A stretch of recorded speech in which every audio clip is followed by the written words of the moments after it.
Hello दोस्तों, आज हम बात करेंगे हाइपरटेंशन के बारे में। हाइपरटेंशन की डिफिनेशन क्या है, कॉज क्या क्या है और सिम्टम्स क्या क्या हैं। सबसे पहले बात करते हैं hypertension. Hypertension is a non communicable disease characterised by increase in systolic blood pressure more equal to 140 mmHg and diastolic blood pressure more equal to 90 mmHg। कहने का मतलब ये है कि ये हाइपरटेंशन जो है वो नॉन कम्युनिकेबल डिजीज़ है, मतलब कि ये एक छुआछूत की बीमारी नहीं है। अगर हमारा जो सिस्टोलिक ब्लड प्रेशर है वो 140 mmHg मतलब कि 140 mm मरकरी से एबव जा रहा है या तो 140 mmHg तक है, तो इसको हम हाइपरटेंशन की कैटेगरी में रखेंगे। और इसका diastolic blood pressure more equal to 90 mmHg। अगर इसका डायस्टोलिक ब्लड प्रेशर 90 mmHg है या तो उससे अधिक है तो भी इसको हम हाइपरटेंशन की कैटेगरी में रखेंगे। बात करते हैं सिस्टोलिक ब्लड प्रेशर होता क्या है। सिस्टोलिक ब्लड प्रेशर वो होता है ब्लड प्रेशर है जिसमें कि जिस टाइम हमारा हार्ट वर्क कर रहा हो, मतलब कि हमारा हार्ट कॉन्ट्रैक्ट हो रहा हो, उसको बोलते हैं सिस्टोलिक ब्लड प्रेशर।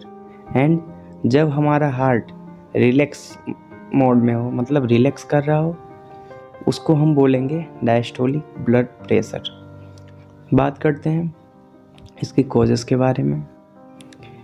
कॉजेज़ में है, पहला आता है हमारा प्राइमरी, दूसरा आता है सेकेंडरी। पहले में क्या है कि 95% अननोन होते हैं, मतलब कि 95% लोगों को या 95% लोगों में पता ही नहीं होता कि हाइपरटेंशन किस वजह से हो रही है। एंड दूसरा सेकेंडरी में बात करते हैं, इसमें बहुत सारी चीज़ें आ जाती हैं। जैसे पहला आता है रीनल कॉजेस, मतलब अगर किडनी में कोई दिक्कत आ रही है, रीनल सिस्टम में कोई दिक्कत आ रही है। दूसरा बात करते हैं इंडोक्राइन कॉजेस, मतलब कि इंडोक्राइन ग्लैंड होती हैं हमारी बहुत सारी, अगर उसमें कोई प्रॉब्लम आ रही है। और तीसरा है अदर, मतलब अदर में बहुत सारी चीज़ें आ जाती हैं। बात करते हैं इसके सिम्टम्स के बारे में।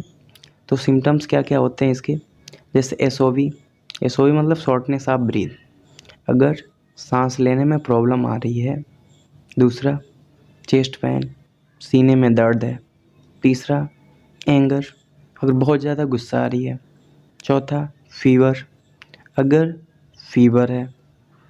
पांचवा वर्टिगो, अगर बहुत वर्टिगो का मतलब ये होता है कि चक्कर आ रहा है, ठीक, अगर बहुत अचानक से कभी कभी चक्कर आ जाते हैं, ठीक। छठवा क्या है सीजर, अगर सीजर क्या होता है कि सीजर को बोलते हैं हम झटके आना, जैसे कि झटके आ रहे हों। सातवां है मेमोरी लॉस, अगर मेमोरी लॉस हो गई हो तब भी हमारा बीपी इंक्रीज़ हो जाता है। और आठवां है अनकॉन्शियसनेस, मतलब कि अगर पेशेंट बेहोश है, ठीक, तो उस टाइम भी बीपी हमारी क्या होती है, बढ़ जाती है। और भी बहुत सारे कारण हो सकते हैं हाइपरटेंशन के, ठीक है। तो इस वीडियो में बस इतना ही।